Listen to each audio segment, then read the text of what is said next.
Hi everyone, welcome to my new Awakening Musa guide. This guide will only be covering the Awakened Musa spec, and I will not be discussing anything in regards to Succession Musa within this video. As always, I'd like to state that what I'm showing you isn't necessarily the best way to play. I'm simply sharing the things that work best for me and how I apply that to the way that I play and think throughout different areas of the game.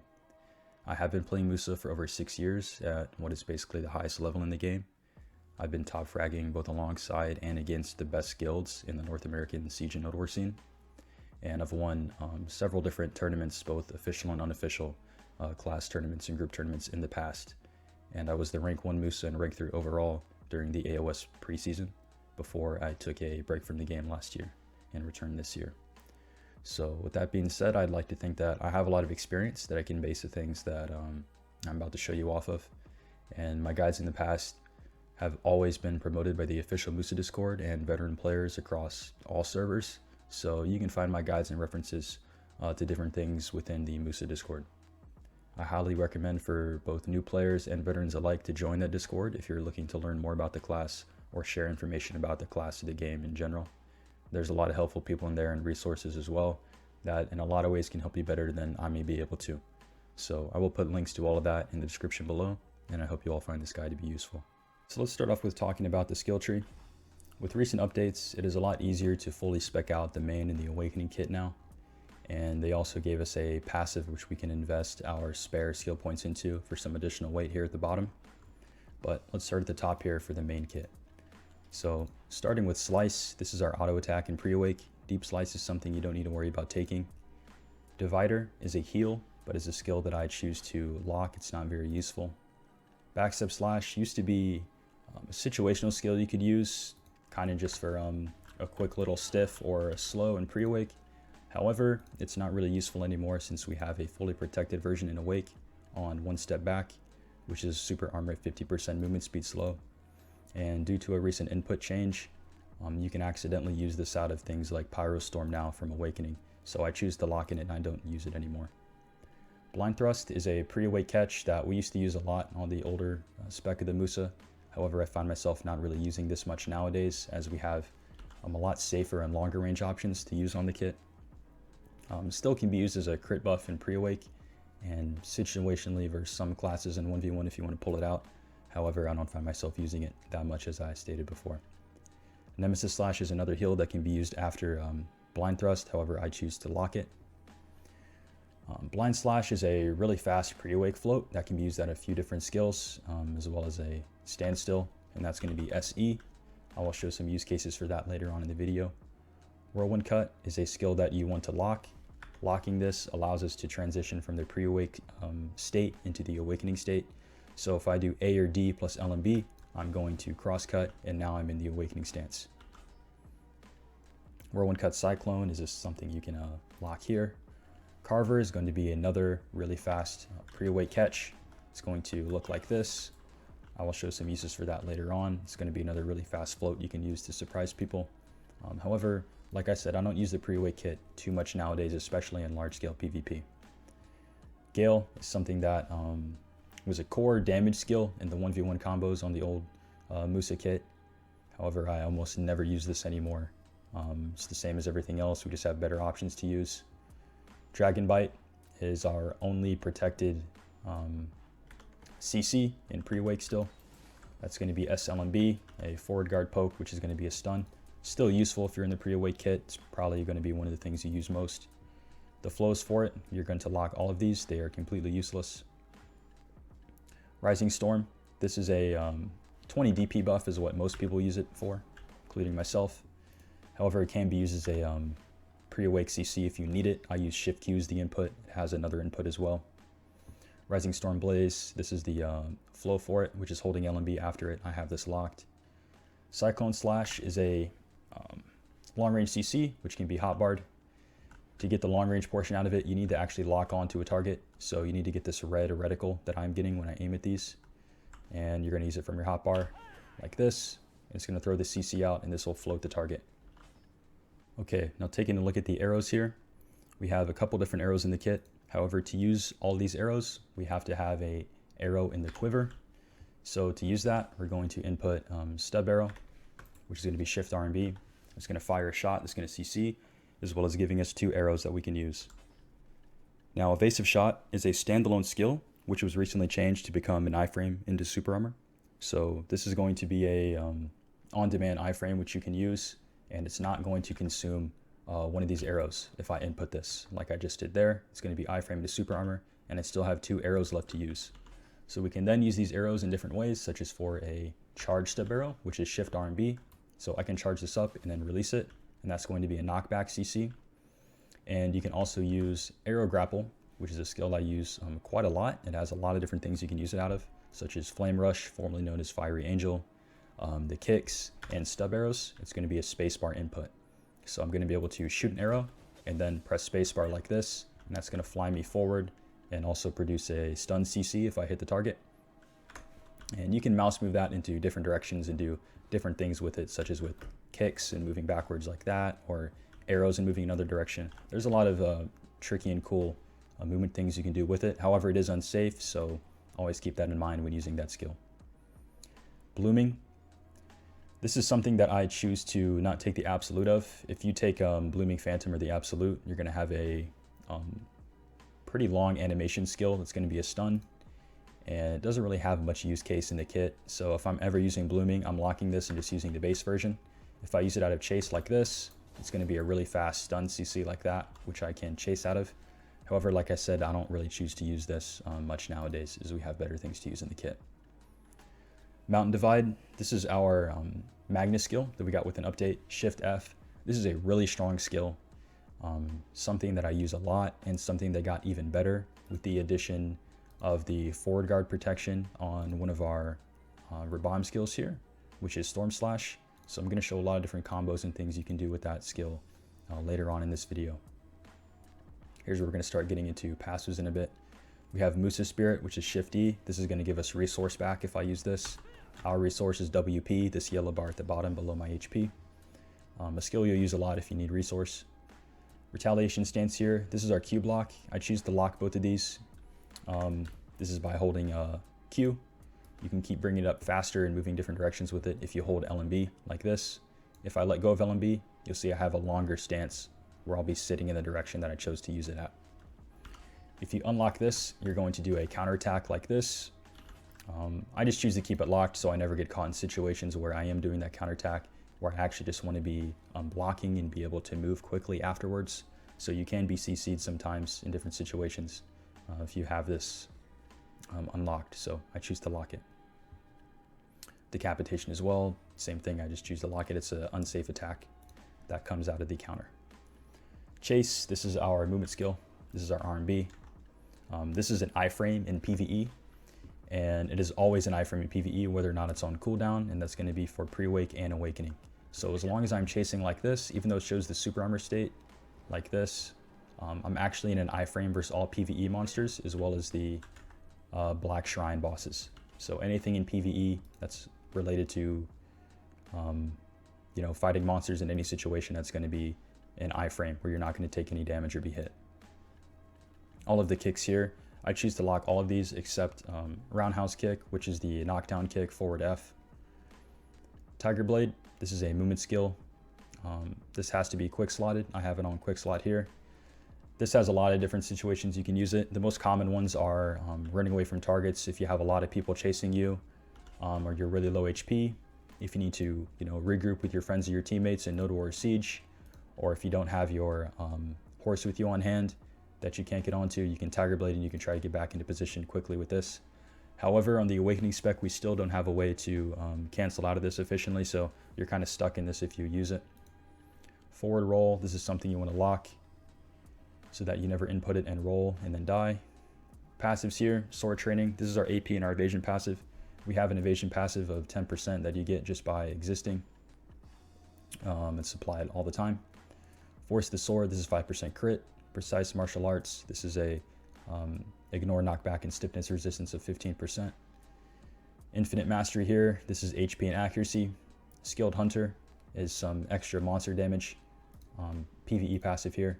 Unyielding Might, this requires level 62 and gives us 1 special attack damage. Special attack is going to be stuff like back attack, down attack, critical damage, things like that. That's special attack. Weight training. This is a passive that you're only going to take once you already have everything else on the kit. As I stated in the beginning, you're going to spec all your extra stuff into this for a little bit of extra weight. Rage absorptions here. This is your Z buff. You're going to lock the right one and take the left one here by keeping it unlocked. This is going to give you 30 AP or 25 attack and cast speed if you choose to consume that rage. Rage transfer. This is going to be for feeding BSR to targets. If you unlock it and then you press X, you're going to do this animation where you're going to feed your current BSR to whatever target you select. You're going to keep that locked otherwise though, so that you don't misinput it. Emergency escape. This is our V. So if you press that, you'll be invincible and you'll be able to move around with no collision. To reposition if you get CC'd. And down here are the Nodewars and Siege exclusive passives. These have different use cases, and it really depends on what tier of Nodewars you're doing and the guilds you're going to be fighting.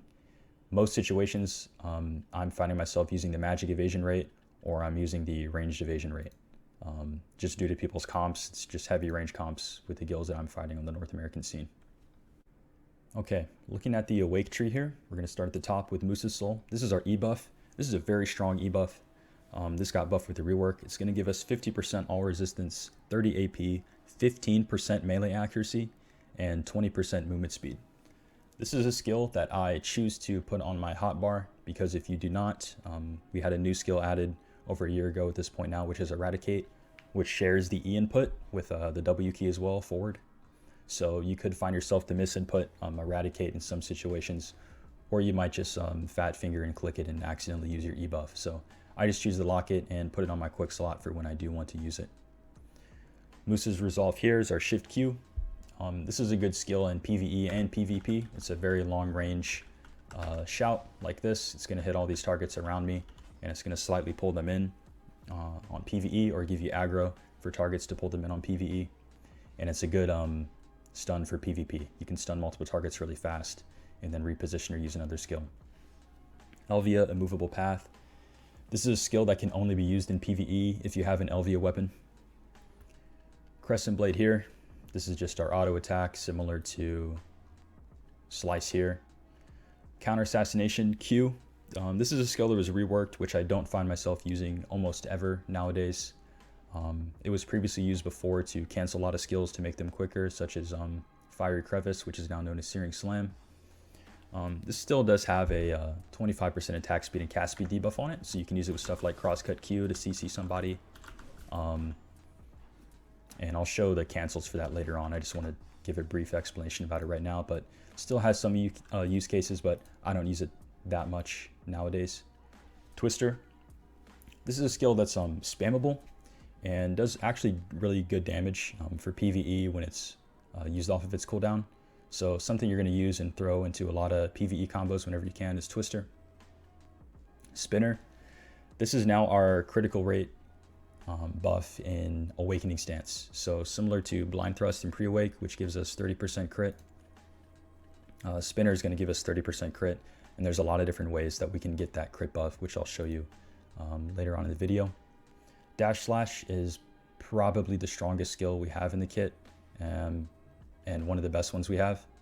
You have to Quickslot this skill, so you need to put that onto your Quickslot, and it has a BSR version, which is going to be probably the most common BSR you'll ever use. The only situational one really is Pyrostorm, formerly known as Below the Belt. But 10% Dash Slash is a skill that does a lot of damage, and being a BSR skill, it has the ability to dismount targets and take them off horses or cannons in open world or large scale PvP like Nodewars and Siege. Looking at Searing Slam, this is another one of the best skills we have in our kit. This is formerly known as Fiery Crevice. This is our F skill. Also the skill that we're going to be taking the core for. So we're going to take core Searing Slam, which is going to turn this skill into a super armor, making this skill extremely powerful. It's going to be an attack speed, cast speed debuff. It's a knockdown. It's got pretty good AoE, really high crit on it, really good damage, and it has a low cooldown. So F here, that's going to be one of your go-to CCs. Crosscut. This now has an attack speed buff on it in Awakening. So whenever we just do Crosscut, boom, it's on cooldown. I have 10% attack speed. You're going to have this up all the time. Really useful skill, and that's on our auto attack, which is great. Flow, Backflow. This is a super armor skill, which can come out of a lot of different skills really quickly and be canceled with a lot of different things. Backflow has two different ways you can use it. That angled one there, as well as a wide sweep. Most times I use this are in, awake PvP combos right out of below the belt is when I find myself using that a lot.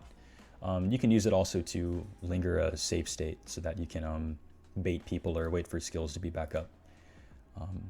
I'll show a couple different things with that later on. Projection, think of these as stub arrows, but in the Awakening kit. These have two different CCs depending on the distance that you use these from. So if I use it from super far away, this is going to be a stiffness CC. And then if I use it really close up, it's going to be a float. So keep that in mind when you're using these skills. They can be used really, really quickly. Like I said, you can just be chasing around like this and just throw one out and then engage on the target with another skill. So just think of them as stub arrows. Really good CCs, long range, really hard to punish because they're instant. Crust Crusher, Shift F. This is a forward guard. No longer has a CC on it, but it has a movement speed debuff on it as well. The flow is low blow, formerly known as foul play. Skill that does a lot of damage in both PvE and PvP. Pyrostorm, this was formerly known as below the belt. This skill here is like your staple super armor in the kit. Shift LMB, does a lot of damage, also has a BSR on it. One step back, this is probably your best debuff in the entire kit. This is a super armor 50% movement speed slow, which is a super heavy slow. So whenever we input this, any of these enemies hit are going to have a minus 50% debuff on them. Flame Rush here, formerly known as Fiery Angel, is forward F. This is a movement skill we have, which you can use a lot. It has a really low cooldown. It has no collision as well. So you can actually just dash through a bunch of targets, like in a whole enemy ball of players. I can just move through all these people and reposition and use a skill out of it during any point that I'm in it. So I can just start it like this and then press F immediately. For example, Inferno slash here. This is down E. This skill got buffed a lot in a recent PvE buff we got. It does a lot of damage in PvE, probably one of the strongest PvE skills we have. It's on a 10-second cooldown. It's going to look like this when you use it. Does a lot of damage. As far as its PvP utilizations, it has a Downsmash on it. So in 1v1 catches you get, pretty much the only case you're going to find yourself using Inferno slash ever in PvP though. Eradicate, really great skill in our kit. One of the best ones we have. This is now our accuracy self buff. This is forward E. You can hotbar this as well. However, I choose not to. I just use the raw input forward E. When you do forward E, you're going to do an accuracy self buff of 9%, which is going to be up all the time. You don't have to hit a target to get that. You can cancel the second hit by doing a WW bind like that. So I only do the first hit and then I can cancel out of it if I'm just using it a lot as a pre-buff. What I mean by a WW bind is by going to action hotkeys here in the settings, and you can put this WW bind to any skill you like. So mine's on my mouse function 1, which is a side button of my mouse. And the WW bind is something you're also going to use for like horse to drift canceling for instant excel. And then the core skill, as I said, basically the only one you're going to use 99.9% of the time is going to be Searing Slam. Really hard to make an argument for a lot of other things. It's just Searing Slam. That's the way to go. All right, the last thing we're going to be looking at is the skill enhancement tab here. These are the Rabams skills. As you can see, I have Ultimate Musa Spirit, Quick Shot, and Storm Slash. So starting at the top here, we're going to look at Ultimate Musa Spirit. To get this skill, we have to have these skills spec'd here to the left of it. This is our Shift X. This is going to give us 450 HP, 30% crit rate, and 15 magic DP. This is an on-demand heal whenever you need it. You can use it from the Awakening stance. So if I need to use it here, let's say like I took some damage, Shift X, I now get 30% crit, 15 magic DP, and I will be healed for 450 HP. Really good skill, you're going to use this all the time. Next up we have Quick Shot. Pouncing Dragon is pretty useless. I don't really see any reason to take that for any reason ever. Quick Shot is going to be another arrow you can use from pre-wake like this. You can also grapple arrow out of it like we can with the stub arrows. Also has a 10% movement speed slow on it for 10 seconds. And the last skill here we have is Storm Slash. This is a really, really good skill. something I was really happy that they put a forward guard onto recently. This just happened 2 weeks ago at this point. This was a skill I was using a lot though, and one of the main ways I was actually finding myself CC'd because our Awakening kit is so safe nowadays. But you can use this with the Magna skill, Mount Divide, like this, for a forward guard into forward guard string, and it's so clean to use and it looks really, really good. Does a lot of damage, and it also heals you. And that's going to be everything for that. Now we're going to talk about pre-buffs in the kit and how we can use these in different situations. So speaking in terms of large scale here, or just out of the render range, or if I'm fighting in a 1v1 scenario and I'm pre-buffing, getting ready to fight my target, you have a lot of different things that you want to keep up at different times. Most importantly is going to be our attack speed and our crit. So we get our attack speed from Crosscut, as I showed in the skill guide here, and we get our crit from Spinner. Now there are a lot of different ways that you can cancel these really quickly to get these buffs. So instead of just doing Crosscut like this and then doing a long animation of Spinner like that, there's some quicker ways to do that and different skills we can use them out of. So the first one is going to be just a Crosscut and then down LMB like this with the chase. So you see I get both the buffs here, and Spinner's input is down LMB. So at the end of the Crosscut here, what I'm doing is just pressing down LMB and then I'm chasing backwards. You can also chase forward with this as well. So I can do this and go forward. Really doesn't matter, but you're gonna get those pre-buffs the exact same way. You can also get Spinner for the crit buff out of below the belt in Awakening. So this is something you're gonna use in PvE a lot. This is what I do, is during Pyrostorm, which is shift LMB, you can input Spinner the same way with SLMB.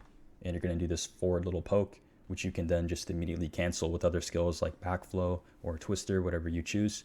And you're gonna have that critical rate up like all the time without having to utilize Spinner in any other way. You can use it in our Flame Rush skill here, forward F. So during forward F, sorry, I misinputted there. During forward F, you're gonna be able to SLMB during it like this, and you're gonna get the Spinner buff there for critical rate. And we can look at the pre-awake buffs. So blind thrust, if we're in pre-awake, we can also move around like this with blind thrust and then cancel. Blind thrust input, once again, is going to be forward space. So forward space, 10% crit. Our DP self buff is Rising Storm. I like to use Shift Q as I stated. Shift Q, 20 DP. Shift X, 15 magic DP. And you can also get the critical rate from that as well. And other than that, we have Eradicate, which is our accuracy buff.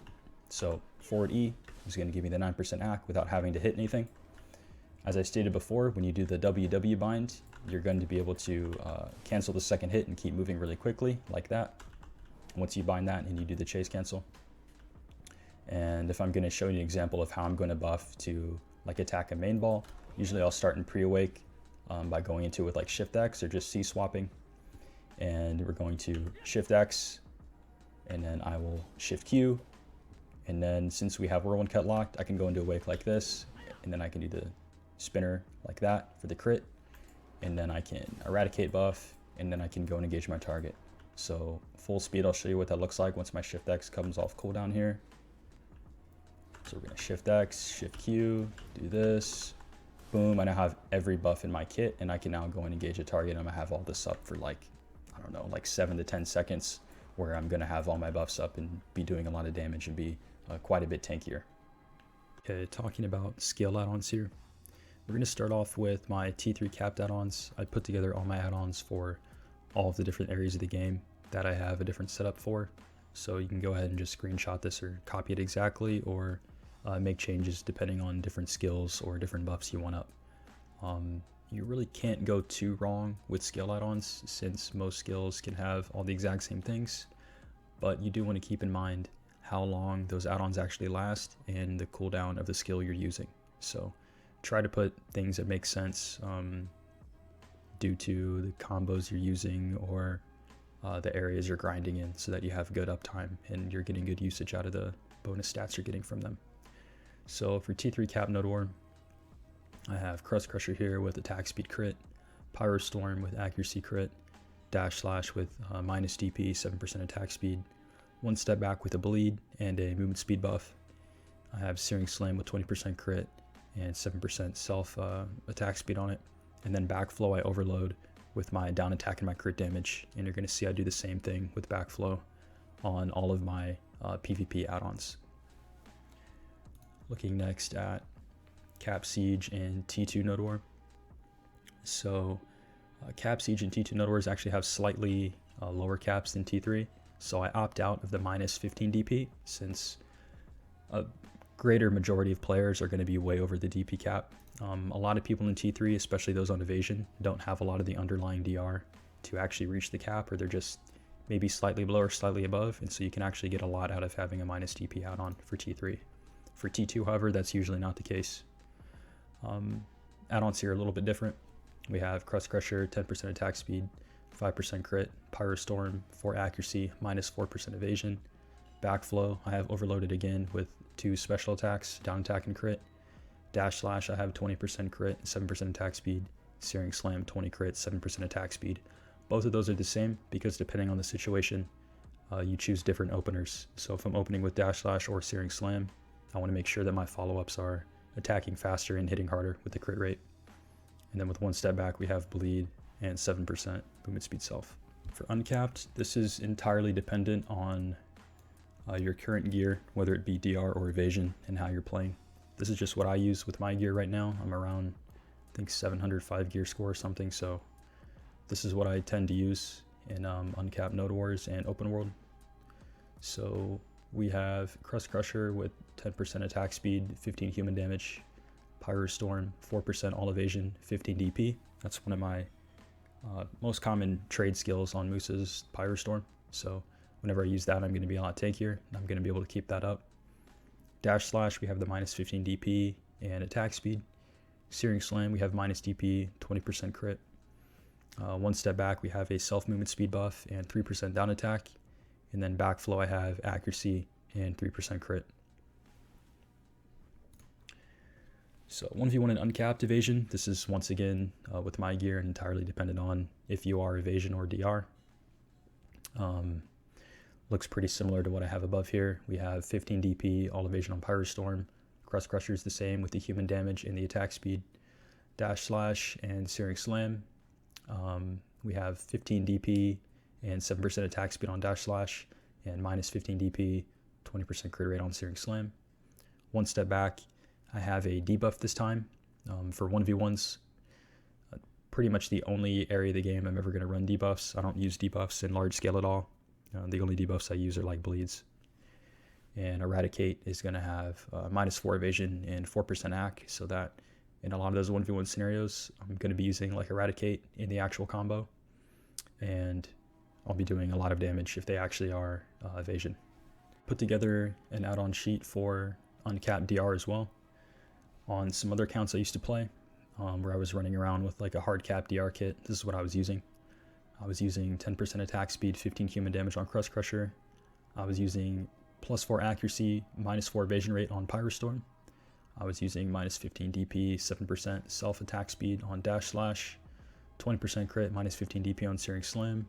One Step Back, I had a bleed, 3% down attack. And then Backflow, I had extra damage to humans and 3% critical rate on Backflow. So my Pyrostorm and my Backflow are set up.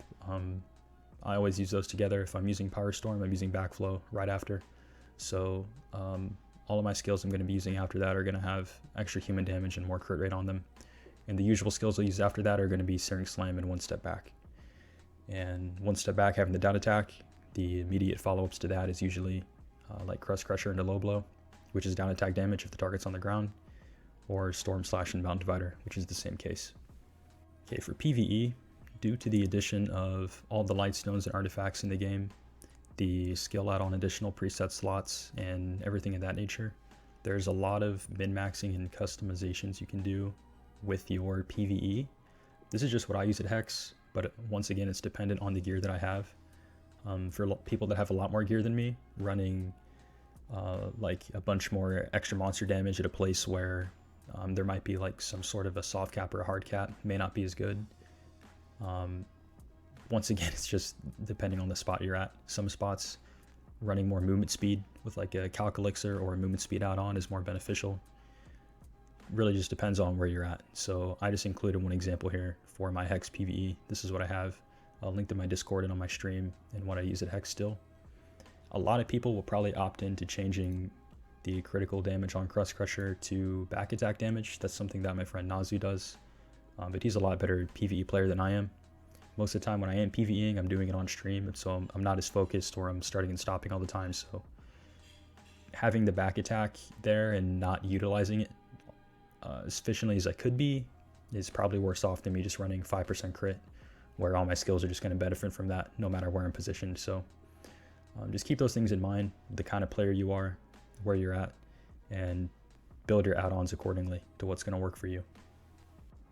Real quickly here, I wanted to go back over some transition skills that you can use to go between the pre-awake to awake, or the awake to the pre-awake kits. Some of these I mentioned before, but there are a couple others.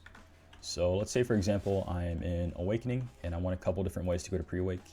You can actually go to skill enhancement here, and I can put Quickshot on my hotbar. And with Quickshot on the hotbar, I'll be able to be doing something in awake. I can be at a standstill or in a skill, and then I can press Quickshot, and I'm going to go to pre-awake like that. You also have Shift X, the ultimate Musa spirit, as I mentioned. You can use this skill same way. I can be doing anything. Shift X, I'm now in pre-awake.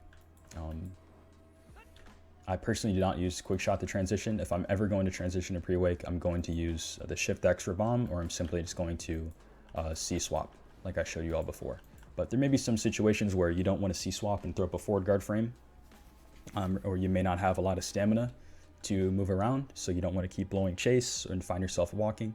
So there could be different things you want to use, like Flame Rush from hotbar to go into awake with the movement speed and stuff to get away.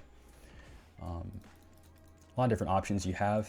Now for the ones that are going to take us from pre-awake into awake, when I just showed you, Flame Rush like that, you can put this on a hotbar and you're going to be able to use that. This skill has no stamina consumption, so as I said, if you're like burnt on stamina or you don't want to use a forward guard, you can bring pre-awake, boom, and now you're in awake running away like that, right? Good skill to have on your hotbar. Something I use situationally, not too often though.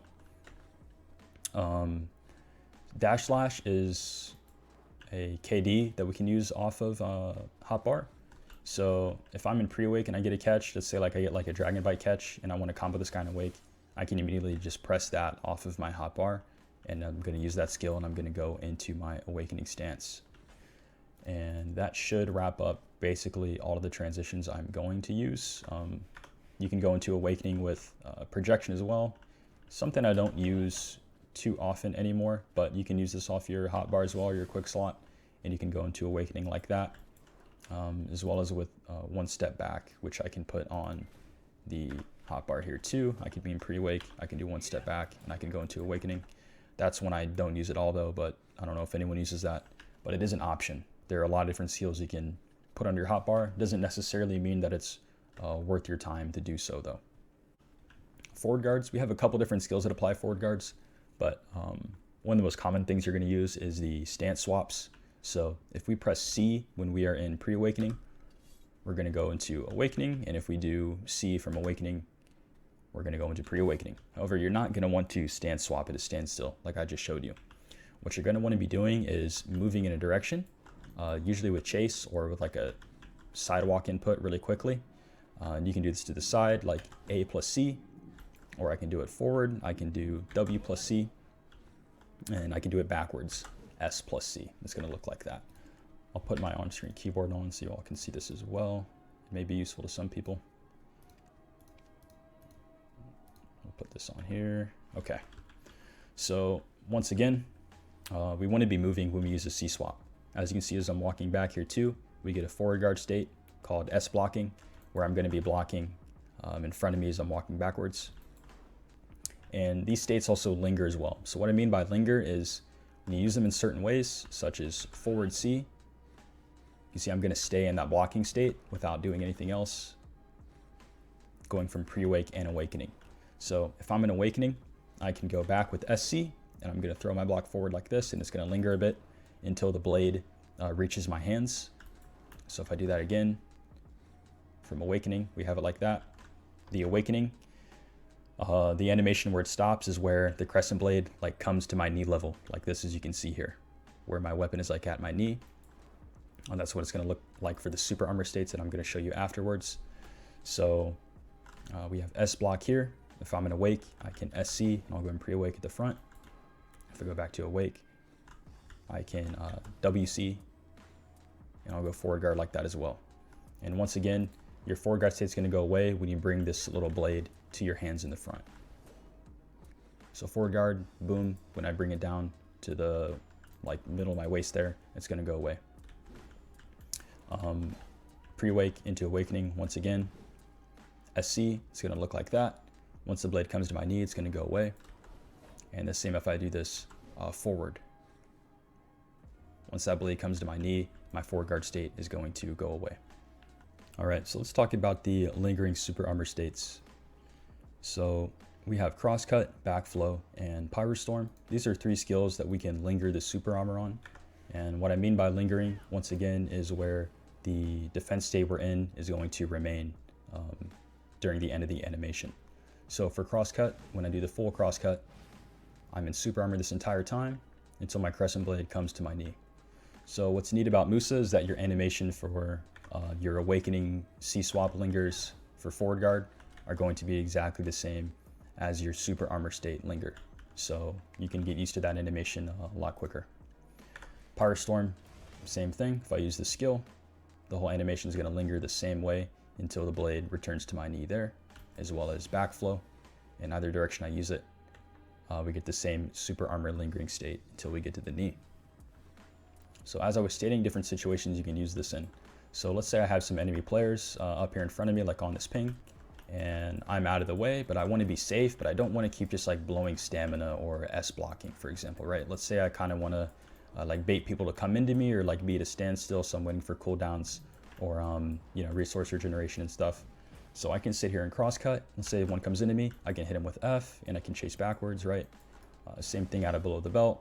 I can do this here, and then I can chase out of it. I can use any kind of skills I want. Backflow, let's say I chase, someone comes in with something unprotected, I chase back. Shift Q, which is the stun CC.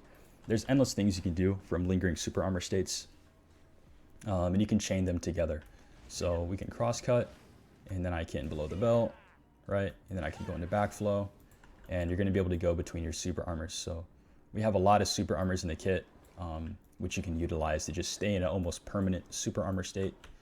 So we can rush there, do this, go into this, crosscut, F, run again, right? You can chain these together and be protected in a lot of what you do on the class. So in Black Desert, you can CC up to a cap of 2, so 2.0.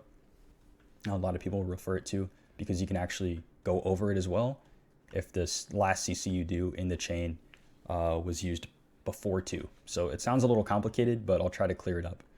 So if I use a stiffness here with blind thrust, I'm going to apply a 0.7, and then if I Dragon Bite, it's going to be 1.7. But I can CC this to target again. So I can use dash slash, and now they're immune. So that last CC is still going to apply since they didn't reach the 2.0 counter, but they're going to be immune afterwards. So a lot of comboing is going to be based off using an initial skill to CC the target, and then using some filler skills for damage that don't CC, and then re-CCing the target again so that you can use more skills while keeping them CC'd for as long as possible to get a maximum damage output. Once again, stuns are going to be 1. So are floats. If I use a float here with projection close up, that is also going to be 1. And then KDs are also going to be 1 for the CC targets. We also have stiffness, which we can get out of arrows. That's 0.7. Knockback we can achieve with a charged arrow like this. That's also going to be 0.7. So those are CCs you can get long range with our kit. Once again, projection, close up, it's going to be a 1.0 CC with a float, and far away, it's going to be a 0.7 with a stiffness. So you can practice and form your own combos all the time in here if you just want to mess around with these target dummies, and you can see the counters above their head, which is really useful. So I can CC this target here, I can throw some skills out, re-CC with another KD, and so on and so forth. And you can see when those targets are going to get back up and when the counter is going to reset. So for reset CCs, these are a bit complicated, but if we stiff this target here and then stun them and then KD them, you're going to see they're immune, and this little shield icon is going to start ticking down. So after 5 seconds, this target can then be re-CC'd and stacked back up. You can see the time counting down from this until his CC debuff is going to go away. And now we can put 2.0 worth of CC back onto that target. So when someone gets CC capped, this will usually just happen in large scale, where you may CC somebody, or you may capitalize on a teammate's CC. So let's say this target's already on the ground from somebody else, right? If I go into this target, I'm only going to be able to apply, another CC up to 2, no matter if I applied that CC or not. So if anyone's hitting that target and they're applying CCs, they're probably going to cap that target out, and then that person's going to stand up, and they're going to CC durations are something you're always going to want to keep in mind as well when choosing your combos or knowing how quickly your target's going to be able to respond or fight back. So the CCs that have the shortest CC durations are going to be stiffness and knockback. So if I hit this target with the stiffness, or with like blind thrust here with the stiffness, they're going to recover from that CC really quickly, as well from knockback as well, if I use like a charge stub arrow there. Bound is another form of CC, which we don't really have on the kit anymore. Searing Slam is a knockdown, for example. Crust Crusher can also become a knockdown with the core, but it's something you're not really going to use. Dash Slash again is another knockdown. So we have a lot of knockdowns in the kit, and knockdown is going to be the longest duration CC you have in the game. It's also going to be a grounding CC. So what a grounding CC means is it puts your target on the ground, and other CCs you apply, such as a stiff, aren't going to work on that target while they're on the floor there. So you're only going to be able to re-CC them while they're on the ground with another grounding CC. So if I hit this target with a knockdown, I'm only going to be able to apply another CC if I hit them with another knockdown like that. I wanted to quickly talk about the BSR skills we have. We have 100%, 200%, 10, 50, 25, as you can see here. However, only some of these you're going to use. The 3 that I have unlocked now are the only 3 you'll probably should ever use in any situation. In large scale, I find myself only using Dash Slash for open world, Node War, and Siege. It is my favorite skill in the game, 10% Dash Slash, and it has a different input when you compare it to the regular skill. So as you can see, Dash Slash has to be quick-slotted, and with the BSR version, we have to input R&B with it when we use it. So if I do, mine is on 1, if I do 1 plus R&B, I will be able to use the BSR 10% skill, which is going to apply extra damage onto that KD, as well as the BSR effect, which is going to demount mounted players on cannons, for example, ballistas or on horses. Projection is something you can use in PvE as a 100%.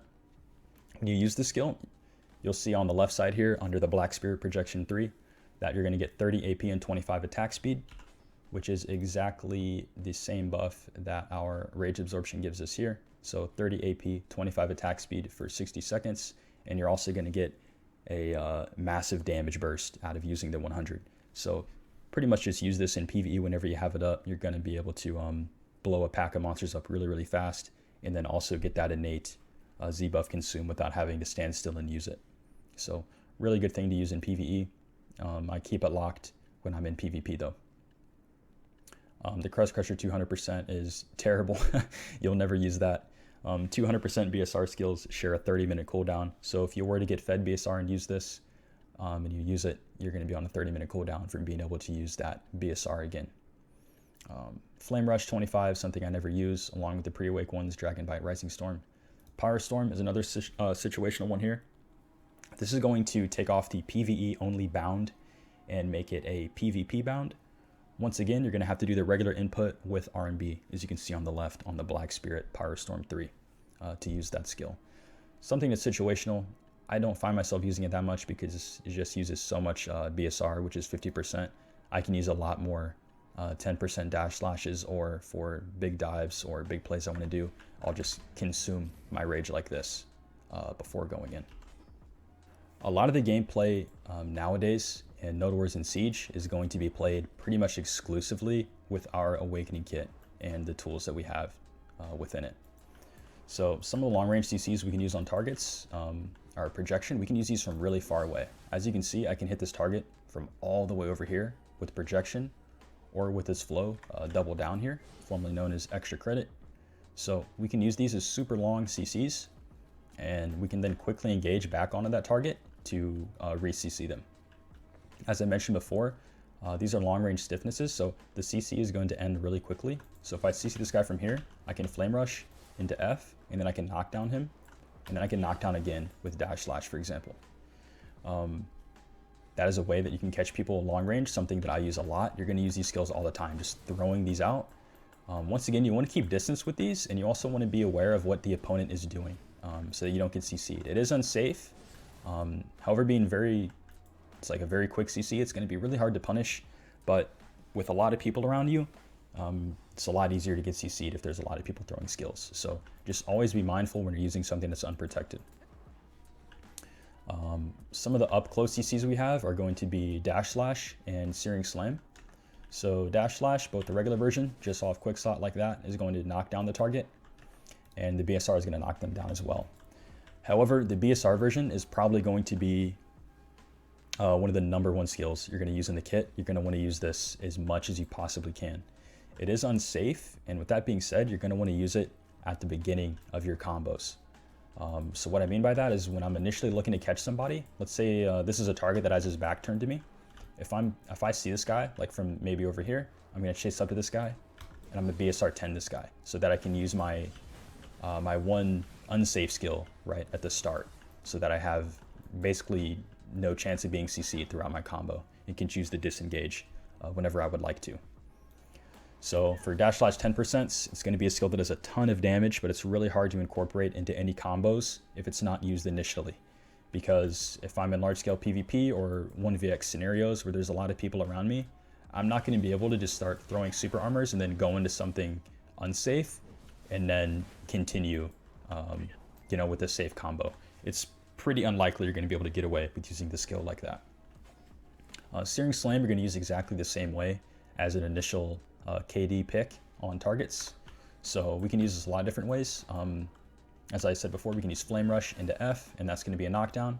And since it is a knockdown and the target's going to be grounded for a long duration, we can kind of wait or move around to put ourselves in another position before we go in for more damage or another follow-up CC on the target.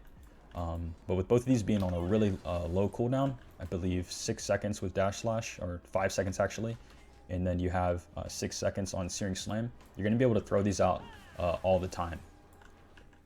With Searing Slam, I like to use one step back pretty much always. Like 99% of the time I'm pressing F with Searing Slam, I'm using one step back afterwards. This is a skill that you can camera turn when you use it, so I can F into SF, and I can go in any direction that my camera is moving when I do that. You can do the same with Searing Slam as well. If I press F and I camera turn, I'm going to hit another direction without having to mouse move the skill. So I can press F looking forward and then turn back, and I'm going to hit like that. And then once again, after that skill, we can use SF, which is not going to apply CC, but it's going to apply debuff. So if I'm jumping into one target or a lot of targets, I can go in like this, F, SF, and even if they're in a super armor state and I don't CC them, those targets are going to be severely debuffed. They're going to be really slow. And then I'm going to be able to go back in again because my seals are going to be off cooldown, right? So you can keep fishing for CCs like that with those KDs like that. And then we talked about the projection picks, and you have a couple other options you can use for catching people, such as Musa Resolve, Shift Q. This is something I tend to not use too often. It's more so in like small 1v1 or like 1vx scenarios where I may be fighting 1 or 2 people and I'm trying to bait them with like a super armor. I'll let them go into me and then I'll like Shift Q from behind to try to get a stun on them and then CC the other target or kill them both. That's how you can use that, but if I'm dashing into, let's say like a group of 5 or 6, my initial intent is not to hit them with this Musa Resolve, Shift Q and stun them standing up. I'd much rather go into like the Dash Slash KD or the Searing Slam KD so that I can do more damage in the combo.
basically only 1v1 scenarios where you're going to need more skills or more damage coming out on your opponent.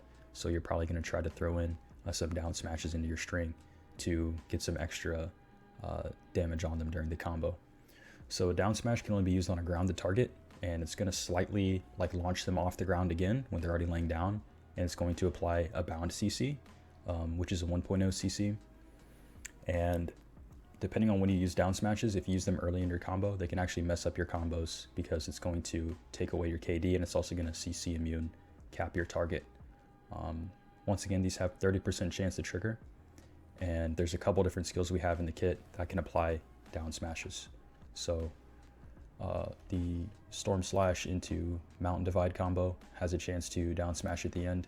Inferno Slash can down smash, and our Foul Play or Low Blow can down smash as well.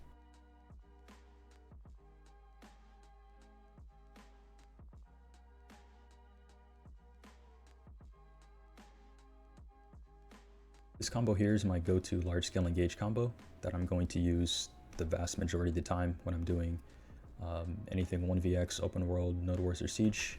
This is the combo that I'm going to be using.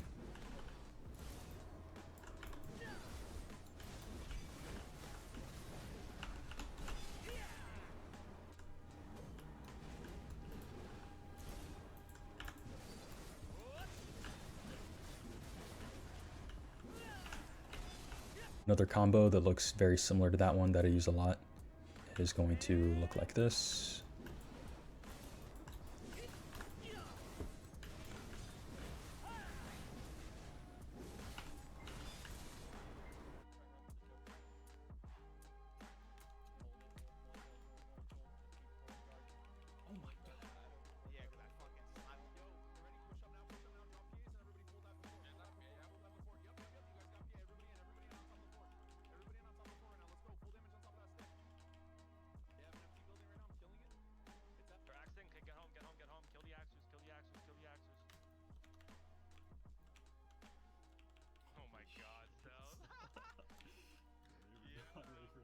Only a couple wizards there, you're going in. Just kill the wizards and get to their base.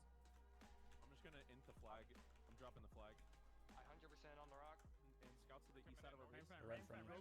Meteors, melee dive now. Meteors and melee dive right now. Dive right now. Casters TP in now. And sweep these kills. Let's go get these kills. Go to the north. They have 2 Ellies on ping. Stop and kill the Ellies right now. I don't want our base getting fucking touched. Kill the Ellies quick. Quick. Go burn quick. They will die crazy quick. Keep going north.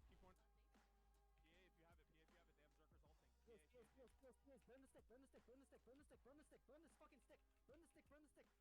Heals. Keep burning the stick. You're focusing on fucking stick damage, guys. They'll have to come back onto you. Burn the stick. The Ellie will fucking die. Alright, this time around in the guide, I'm going to do something differently where I'm going to be recommending you guys freestyling in PvE as opposed to like a standard combo. There are a lot of good ways that you can 100% like open up on a pack of targets like the same exact way. And what I mean by that is like by applying debuffs and getting the right self buffs that you want. So with skills like Dash Slash, which apply like a -20 DP to the pack, and then self buffs like Crosscut, Spinner, and Eradicate, which gives us like critical strike chance, accuracy rate, and attack speed.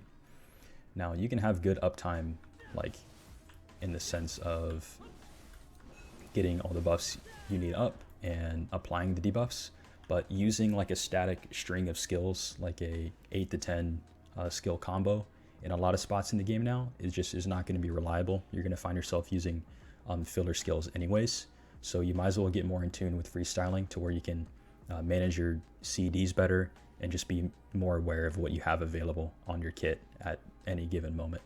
So what some freestyling will look like here is like, let's say like I'm fighting a pack of mobs, it's like around these small bushes here. I can do something like apply my -DP, I can go and below the belt, use my spinner input to get my crit right.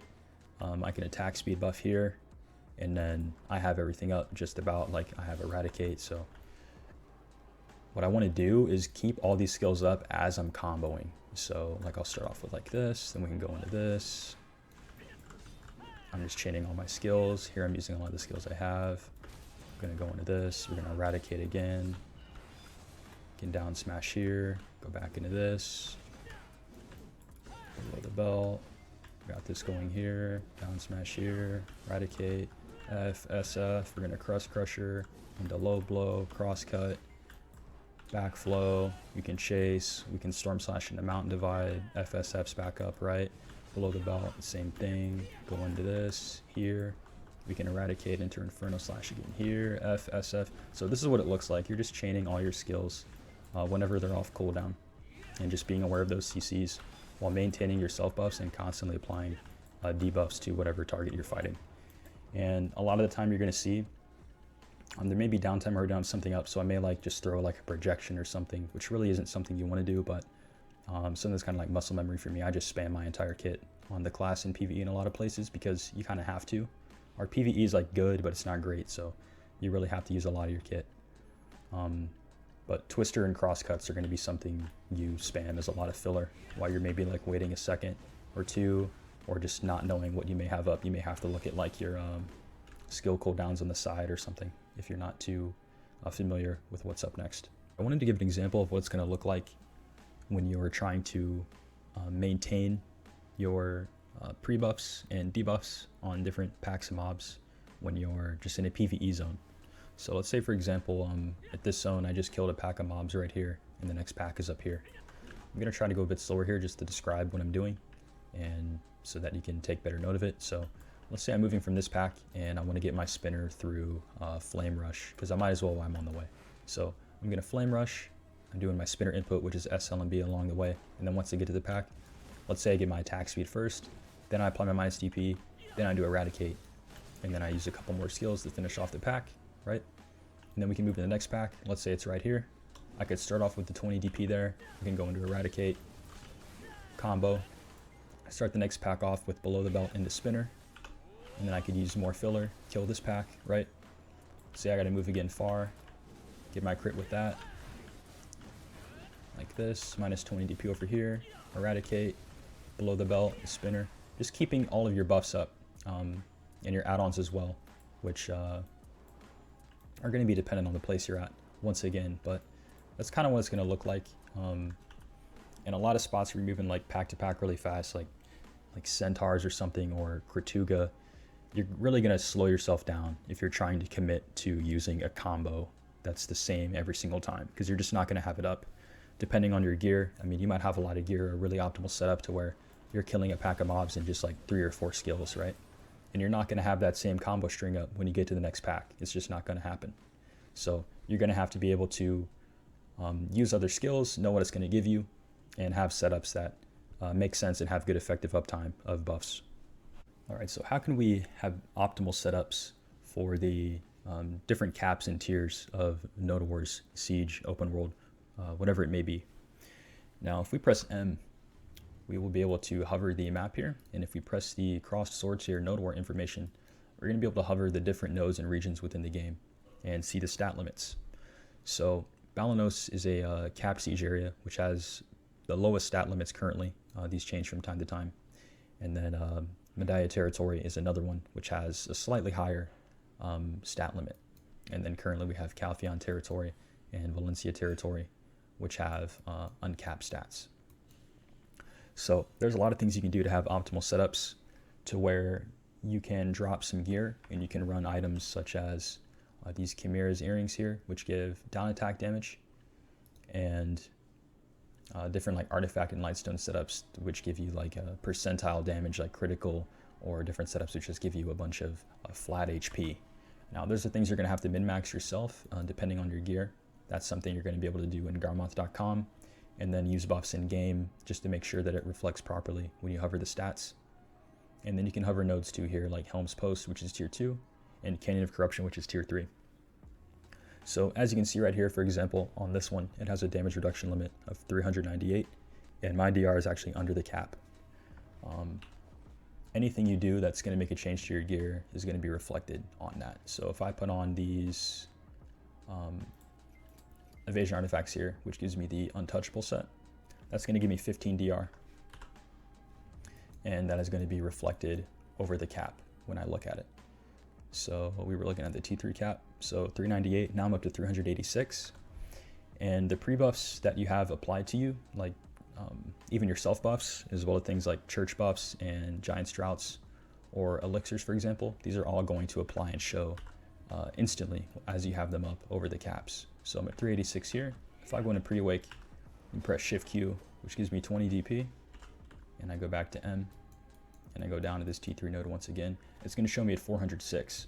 However, I'm not always going to be at 460R. That's only going to be when I have my Shift Q applied. But the same is going to go for any stat. So any stat you have popped or on your gear equipment here is going to reflect on the caps in real time as they're up. So you can use that to try to min-max your builds, to make sure you're capped on everything, and then changing your crystal setups or your lightstones to get more damage or tankier out of that, depending on what you're fighting on. Skill add-ons and skill presets is another thing that is a bit newer. We have all these skill presets you can get here. I believe you have to get the additional ones after the first two. I believe you get one for being awakening and then completing the succession quest. You will get another coupon, and then the others can be obtained from events or from purchasing them in the Pearl shop. But with these, you will be able to set different presets, which you can switch to if you are in a safe zone. Now, Battle Arena actually counts as a safe zone. So if you're ever at a place where you don't have a skill instructor readily available to you, you can go to Battle Arena on any character, and you can come to this guy here, talk to him, and you can mess around with your add-ons if you have an Old Moon book active or a skill add-on coupon thing, or you can switch to a preset by going to this. So let's say I want to go to my PvP capped preset. I can switch to it there, and then I can exit the Battle Arena and go back to where I was grinding or fighting, depending on what I was doing. All right, so looking at a basic gear plan, I'm just going to base this off of what I've done recently with my newest account that I used in my last Zero to Hero series, and I'm going to take it all the way up through Endgame. I have played quite a bit on Endgame Evasion and DR accounts, so I know what works good for me, and I put those builds together to show what I was using and what I would think about swapping or, you know, moving around situationally depending on what kind of content I'm doing. So I'll talk about those things as we get to them. The first sheet here is going to be what your gear is most likely going to look like as a new player. This is what you want to aim towards. It's going to be full pen Tavala. You're going to want to get a one of the seasonal coupons from completing a season to get the pen Potion neck. This is equivalent to like a Tet necklace. And then the bronze bolt, which you can get from the winter quest line. You can use this as a swap for more accuracy, or if the 1 AP takes you to some kind of bracket, you can just use another Tavala earring. But this is what you're probably going to look like as a new player. This is what you want to aim for. For artifacts here, I have melee accuracy on with the Savage set, which is just pure AP, like this, Trained Fist. There's a couple other combos that give a lot of stats you can get for cheap if you just look up stuff like monster. We can look at extra AP versus monsters, or we can look up AP and see things that give AP, and you can kind of see what you're able to afford at the time or get your hands on and use that. For artifacts, you're probably just using whatever you can get. Ideally for PvE, at the start, you're just going to use extra AP versus monsters at the majority of places, and for your stone, you're probably looking at a blue Destruction Spirit Stone. Okay, looking at the next build transformation here, we're starting to turn our Tavala gear into boss equipment. There's many ways you can do this. You can check this out in a lot of different progression guides, but there are exchange coupons you get for season that you can do once per family, I believe, where you can turn them into Tet gear equivalents. And then you have stuff like the Jatina quest lines where you can get easily obtainable pen armors and weapons for cheaper a couple times. So the items we're looking at here are the Beg's gloves, red nose armor, griffin helmet, and Uragons, along with Zarka, Dandy, and Kudum. Accessories are the same, as well as like the artifacts you're going to be using and the lightstones. You shouldn't really be looking to change that stuff out too soon here, but this is what it's looking like moving forward here. And I wanted to mention that you're probably going to be, well, not even probably, but every player is going to be a DR Musa from the beginning until like the beginning of Endgame. So quite a lot of your progression is going to be as a DR Musa, because Evasion Musa and Evasion in general just isn't playable as a new character or even mid-game. Because Evasion, when it doesn't work or you don't have enough of it, it's a completely useless stat. So you need a lot of gear for it to actually do anything for you at all. Whereas DR, damage reduction, is always mitigating damage of some kind as you stack it up. Wanted to mention as well, I think I had this set as a Tet when it's going to be a Pen, the Pen Kaposha. I just had that incorrect on the sheet. But moving along here to the next sheet, we're starting to get actual accessories and putting cappers into gear. The order you want to do this in is dependent on what you're doing within the game. If you're just trying to progress as fast as you can, you just want to prioritize getting more AP. With basic levels of DP, you can do the majority of grind spots within this game. It just comes down to your clear speed and your positioning. If you're trying to get more into PvP and you want to get like the caps or overcap for different like Nodewars and Siege content, then maybe you're looking at getting more DP to reach those goals. But what we're doing here is we're putting C10 in our helmet, body armor, and gloves as we're trying to work towards getting the flames. Whether you're going to buy those or grind them yourself, that should be your goal, transferring all these things into the Fallen God equivalents. For the rings, we're going to try to do the free or the easily obtainable pen accessory. You should choose the Ring of Crescent Guardian here, getting that to pen, doing the dailies for the burning Blackstone powder, I believe it's called, to get that enhanced. Getting another ring, you can get a Tech Crescent. If Runes rings are similar price, look at those. Earrings here, you're just going to go all the way for Black Distortion earrings. These give you a lot of AP. Aragons are going to get up to C9. We currently don't have an upgrade for shoes yet at the recording time of this video, but that's going to be coming next. And for all flames, you have to get a Kaffir level 10 and use a flame on it to transfer it into a Fallen God piece, and the excess Kaffirs you get back once you do the quest line. For belt, we're trying to get a Pen Kaposha belt. If you happen to do another season, you'll be able to get one of these. And we have a cup now on the Moonlight Kaposha necklace. These usually sit min listed for like 200 mil or something, and it gives you an extra 150 health, so pick that up at some point. We're going here with the duo Goddard weapons and blade. I don't know if this is the most efficient way to get your weapons going and get more AP out of them, but this is what I did. Going all the way to Pen Blackstar is a tricky road. You either have to save like 100+ billion silver, or you have to try to RNG your way there, which could cost potentially less or 4 times the price. There's really no in between. It's just pure RNG what's going to happen to you. Tech Kudum obviously staying the same. We're cool with the Tech Kudum for a long time for PvE. Going to Pen Kudum is pretty inefficient and something you're only going to look towards way later on here. Okay, looking on to the next build here, but talking about the weapons again once more. I was going with the duo Goddard variants as opposed to the Tet Blackstars. As you can see, it's slightly better. You get a couple more AP, maybe it gives you another bracket, and the price is usually pretty similar within a couple billion.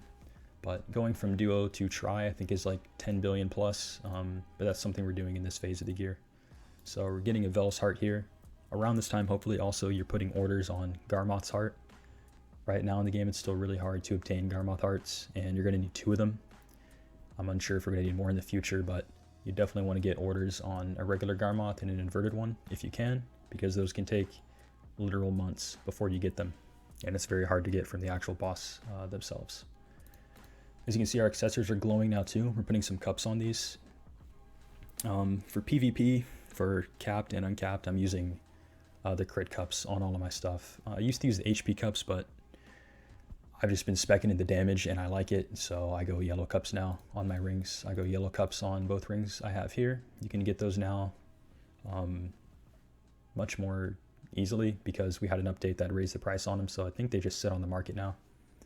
And for the belt here, it really doesn't matter at this point of the gear. Like, you can get the yellow one for 3 hidden AP or this blue one for 6 DR, but you're not building to be tanky. And I mean, the 3 AP is not really going to do much else as well. So just pick whatever you want. Whatever you want to grind and make or buy yourself, just throw a cup on there. Distos are putting cups on these as well. You're going to use these for a long time in whatever build you're going for. So we're putting cups on those for an extra 6 AP in total. You can also try to upgrade the Vel's Heart to like the Blessed or Exalted version if you want, but it is a lot of money.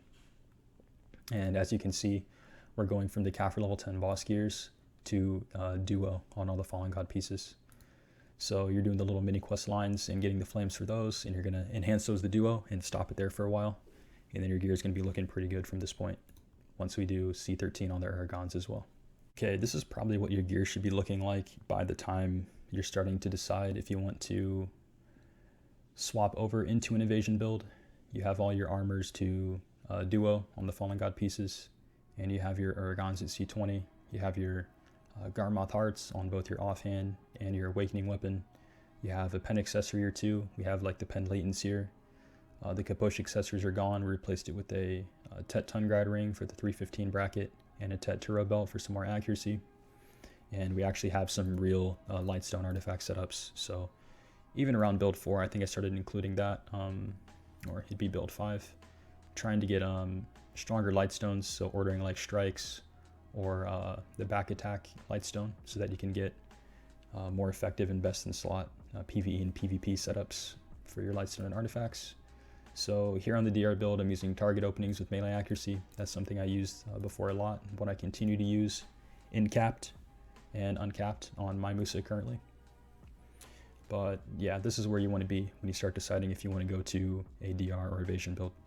All right, if an evasion build is what you decide you want to swap into, this is probably what it's going to look like at the base. This is like the bare minimum, honestly, that I would recommend someone to play an evasion build with.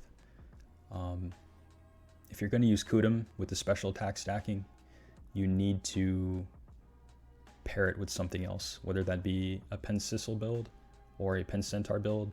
I like the Pen Centaur. I think it's more flexible. I don't like using a Sissels, and I like being able to have an actual Pen AP neck for PvE as well, because it gives more AP, and I don't have to have 2 necklaces. We have C9 in the Kudum as well. It's about 287 bracket. Now you may be like, well, this AP is pretty low. Am I going to be able to kill people on large scale with this? And you are, but don't expect to like really top frag with this build. If you're in like a mid-tier guild, you could probably do really well with this, but this is what I was running around with for a long time, and I was still doing decently well. But if you want to do more damage and you're trying to get like really big kill feeds, then maybe sticking along with the DR build is going to be better for you. But if you're fighting people and you're more of like a duelist style or like 1v1er, this build's going to start becoming a lot more effective. So you are still going to be able to kill a lot of people, like the targets you should be focusing. People like rangers, archers, witch and wizard, people on that class, because they're going to be squishier, and it's going to be hard for them to, you know, stop or outtrade you when you're on top of them. On the right here, you can see our evasion. We're about like 1215 to 1220 evasion, which is pretty decent. You want to be at like the 1200 range when you swap. As you see, if I take off the Centaur belt and put on like a Pen AP belt, we're going to go all the way down to like 1150 almost, which really isn't enough evasion to be tanky at all or be able to survive in the game with. So I would not recommend trying without a Centaur belt or something like that. Green offhand is still something that a lot of people use. It gets better the more gear you have. I have a C20 green evasion offhand, the ultimate White Warrior Hornbow. When you have a lot more gear, like full AP accessories, as you can see, we can like juice this up, and then we can get up to like 281 brackets and stuff with green offhand and a Centaur on, which is like a lot of evasion, but something I don't have currently on my account, but I've played with it on other accounts. Most people with the green offhand, you can get away with using like an AP belt here, so we can go up to like above the 289 awake bracket and still be at like 1250 evasion with just the green offhand supplying most of our evasion. For the artifacts and lightstones, you're running 2 all evasion. If you're doing 1v1s versus like specific classes, then for sure look into getting like specific swaps like melee evasion, ranged evasion, or magic evasion. If you're 1v1ing like the same person or the same target over and over, it's just going to be better than all evasion. The setup I use is Untouchable. Most people use Untouchable instead of Blurr on Musa. Some people do use Blurr though. It's kind of just a playstyle thing and what stats you want to get out of it. You can get a slightly more evasion in DR with Blurr, but the downside is you lose 80% resistance, which means you'll never resist if you're trying to use something unsafe like a dash slash, for example, on an engage. So since I use that skill so much, I tend to not like Blurr, because if I can resist getting CC'd when I go for a big engage and get a dash slash off or another skill, I can usually turn that into a lot of kills for myself or someone in my guild. Now looking back at the crystals for the mid-game DR build, before we start deciding what build we're going into, I wanted to show the crystals I was using for this setup. So my playstyle for you know, open world and siege and stuff is to kill players and play really fast. So I tend to just spec straight into damage and not try to be tanky on the class as DR. I think it's kind of a waste of time. And you're probably not going to have enough resources like Lightstone setups or like narcs or anything to get tankier through DR. So you're better off just specking for damage. I'm running the Hate tier here for DR, evasion, health, you know, special attack evasion rate. It's just a really good crystal. Defensive crystal at that as well. We're using it in an offensive setup, but really good to use. I like it better than the other two options we have for the tiers. We have 2 corrupted magic crystals here for crit. I have a Jin Glorious knockdown. This is a flexible slot here, the standalone crystal at the top right. You can change that around. I was using 2 red spirits, 2 Jin special evasion. You can substitute for Bon or Wan, it's just minus HP. 2 RBF Viper, 2 Jin Vipers, 2 Elcars for ignore res and all accuracy, and then 2 Glorious Crystals Lucas. You can swap these out for the ignore KD variant if you like that. It's something I do sometimes, but most of the time I'm just using these in the setup. Okay, I wanted to talk about the crystal setup for the evasion, like mid-evasion swap build when you're transferring into it. So this is what I was using and what a lot of people are going to opt into on the evasion set. You're going to have the 4 enhanced tombs, the ultimate versions. You're going to have 2 crystals of frozen bitterness. You're going to have 2 special evasion crystals, 2 Elcars, 2 Jin Harphias for the evasion. The purple Hate tier. You're going to have 1 Jin Viper. Some people opt into 2, but you have to lose something, which is usually damage. So if you're going to opt into double Jin Vipers, you usually have to drop like a corrupted magic crystal. You don't want to lose any evasion you're getting because you really need it to scale your tankiness. The point of playing an evasion build is to become tankier. You're sacrificing damage for tankiness. So if that's something that like you're concerned about, like the damage you're dealing in your play style, if you're not going to be able to like dive bomb and get big feeds anymore, you'll still be able to, but it'll be like a lot more difficult. You have to play a lot better and have way better positioning, and it's going to be harder obviously because your AP is going to be lower, but you are going to be tankier. Once again, evasion is something I recommend for like 1v1, 1vx, open world, and it is good in large scale as well, the more gear you get. Okay, looking at an absolute hard cap endgame evasion build. This is something that I've played with before, and this is the build that I would personally want to get on my own account if I was going to play an evasion build.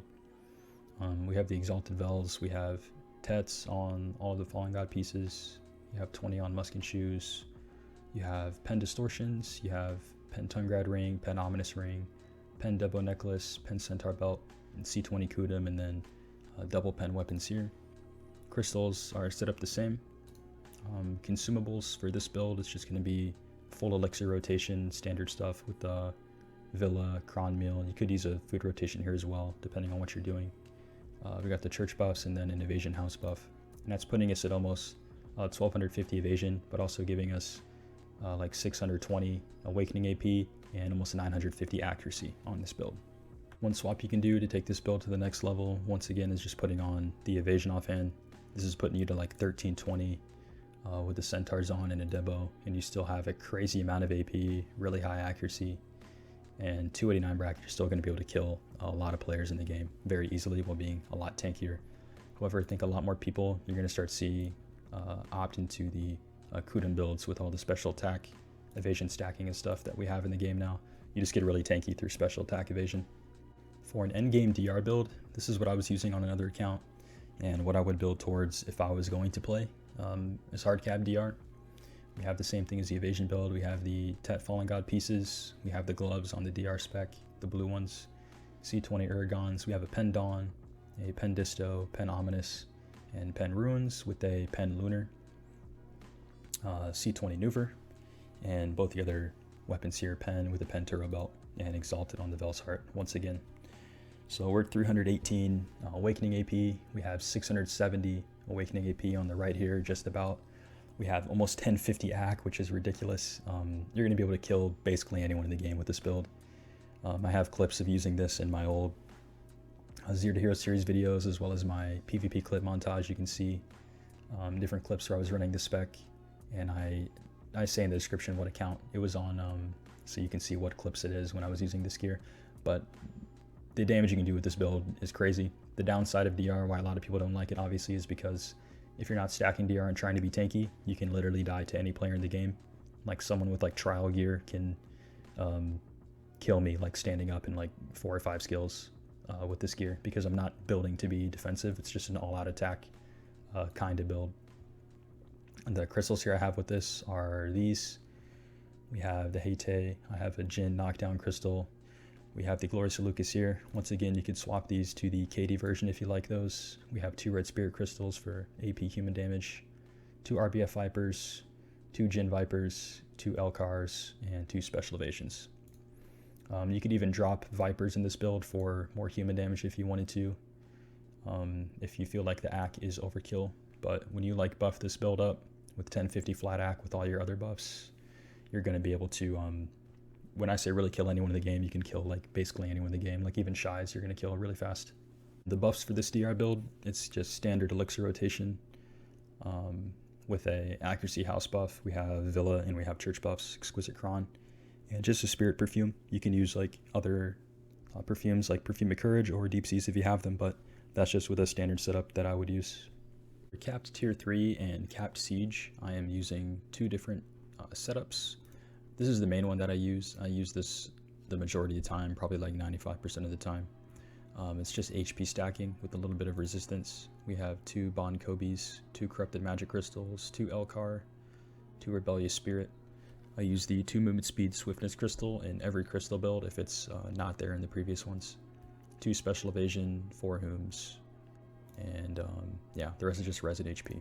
But this is what I use for tier 3 and for capped siege. For my T2 and sometimes on tier 3 or siege, I'll spec into this. It's something I was messing around with a bit, but I kind of prefer more HP. This build, however, is going to put you at the Ignore Res Cap for tier 3 and siege, which is 80%. As you can see with this build, I have Ignore Knockdown Bound of 80%, which means I will never be resisted if the target is doing something unsafe or at a standstill. Because the caps for tier 3 and for siege are 80% for resistances. It is about 1000 HP less than the HP setup I have here, but it also has a lot more resistance built into it as well. Puts me at 78 in grapple and 78 knockdown res as well. So it's more of an offensive setup to try to get away with more CCs and make bigger plays. But the 1000 HP, especially in a well-rounded guild where you have like shy buffs constantly and a lot more casters and healers and stuff, the HP can be really good for trading and making plays. PvE crystal setups, I wanted to mention this guide that's in the Musa Discord here. This is going to show you different paths you can take for setting up your crystals for different spots depending on what you may need. So as you can see here, like, is the spot back attack efficient? Yes or no? What you'll opt into? Do you need accuracy? Yes or no? The options you have there, and just putting it together so you have a really good crystal setup for the PvE spot you're at. You can also look at crystals within Garmoth.com as well and set things up accordingly. But most PvE setups at lower end spots are places with a 70% soft cap, which you can see on here. It's just going to be stacking as much AP as possible. All right, now we're going to talk about Garmoth.com. This site is pretty amazing. It has like everything you'll ever need for like theory crafting builds, or you know, min-maxing your stats at grind zones and stuff like that, or seeing your hit rates, or even like doing enhancing simulators to see if you want to blow up Tet distos and then uninstall the game. You can do that all from this site here. Really amazing site. All you have to do is connect your Discord to it. But I just wanted to go through a few different things and briefly explain to you how you can use it to your advantage here. So for global grind, you can see grind statistics for like different classes. I think to see for different classes you have to have the paid subscription version, but it's still decent to use as a baseline. However, don't take it as 100% true, because you can just enter bogus numbers on here if you wanted to. But I'd like to believe that most people keep it real and use their real numbers for what they're getting at spots, but you can use it as some sort of a reference. But I would stick to like videos where people have actual recordings of their entire hour at the grind spots if you're going to use that. But it is there if you want it. Monster AP caps. We can use this to see how we need to build out our crystals, our add-ons, our self buffs and stuff like that, so that we're getting the most out of the grind spot and able to push higher trash numbers. And you can use this alongside your gear planner. So if we select the gear here and I go to my first tab, which is the gear I have in the game right now, I can go to the PvE thing here and go to Monster Zone caps on the left. And it's going to show all my stats up here, depending on like the buffs I have selected. And I can see where I stand at each grind spot. So if I'm grinding something like Sakraya Underwater Runes, it's going to tell me the mob type, which is animal, which means that like the most efficient or the best Lightstone set I can use there is actually AP. There's not a better one for animals, just AP or monster damage. Something like Red Orcs, you have like demi-humans, so you can use demi-human setups to go over the cap. Those kind of things go over the cap, and it'll tell you if you're wasting stuff in overcaps, or if your AP is too low, or if you're good or fine. For places that have a 70% soft cap, I think most people just stack raw AP and monster damage to go over the cap because it's only mitigated by 30% and you still get a lot out of it by stacking it up. But places that have hard caps like Elvia spots, they have a soft cap of 5%, which makes it really inefficient to stack AP and monster damage over that cap. So you're better off using stuff like back attack damage and critical damage in those cases, or using the specific species damage to go over the cap, like demi-human, for example. That's a really good thing there. You can check out the hit rate as well. So if I want to bring my hit rate up at hex and properly reflect that, I'll have to keep in mind for like my accuracy add-ons. So like if I'm using Eradicate, I'll have a 4% add-on potentially. And then I'll have the 9% accuracy just from using the skill, right? And then the skill you're using depends, but usually on most Awake Musa skills, they jump between like 8 or 11% accuracy on the skill. So you could just put like 9 here, and you can see like what your hit rates would be at different spots to make sure you're hitting those hit rate caps. You can do the same for PvP. So if we're looking at one of the builds where I had 1050 AC, you can do the same thing. You have Eradicate up. Let's say the skill you're using has innate built-in 9% AC itself, and you have the add-on proc as well, and you're hitting a target with 1350 evasion. They have a 10% evasion rate, and let's say they're self-buffed as well by another 4%. So you're gonna have a 60% hit rate with that skill, or skills that have that 9% built-in AC across the board. But these are some of the cool things you can do with Garmoth.com. Obviously journals, you can spec all that in there. Your Musa with all the passives you build in here, and Gear Builder, you can do crystals, journals, add-ons, and consumables all within this site. So I definitely recommend using this site.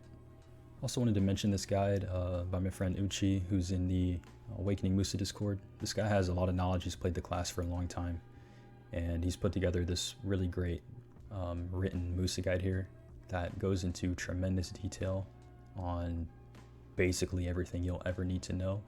And this gets updated by him and I think a couple other people pretty consistently. Like the last update was July 13th, so you can usually count on this to be an updated resource. If you want something written or a little bit more in detail, then I can put in the like video format of the guide that you just watched. So be sure to check this out and support him, along with a lot of other people that he has linked in here, such as like Nazu and other guys that have you know, grind videos or demos for combos, skills, and other things that's included in here. So I'll have this in the description here. Be sure to check this out. This is going to conclude my updated Musa Awakening guide. As always, if you have any questions or concerns or want to give any feedback, feel free to leave that in the comment section, or you can reach me in my community Discord or by Discord DM. And you know, as I've been mentioning throughout this entirety of the video, you know, be sure to look at other resources that I have in the description, more resources that are in the Musa Discord for you know, all kinds of different optimal setups. There's a lot of people that are playing the game in entirely different ways than I am, or running more optimal setups for like certain PvE areas that I'm not too like familiar or accustomed to. So there's a lot of people doing different things in the game. So if there's certain information you're looking for, go out there and find it. You shouldn't have too much trouble getting someone to help you with that, but wish you all the best of luck.